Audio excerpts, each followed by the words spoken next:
Hi, it's me again with Corel Draw Tips and Tricks, and I just was waiting for that other video to load. I just made a video on this, and I started thinking about some things, and if you put a yellow rectangle and then go up to Object and Order and back a page, his text has a fill.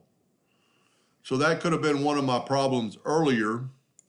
So what you're going to want to do is take that text, and I didn't notice it, it's got a fill right there. Just go up here and left click, no fill.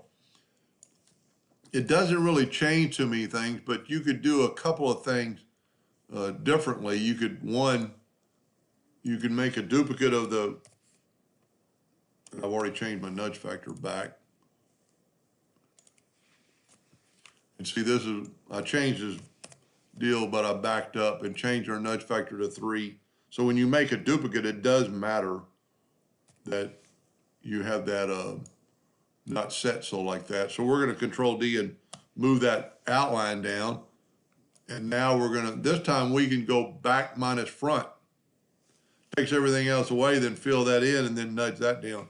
You get the same effect as the Intersect tool, but a little bit different steps. So whenever you're trying to fill something in, make sure it doesn't have a white background, because now we can do a yellow box trick, fill it in with yellow, go to Object, Order, back a page, and now you can see.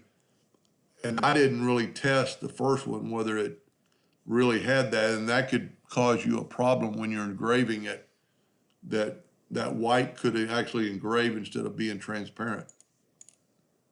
Anyway, I hope that helped a little bit.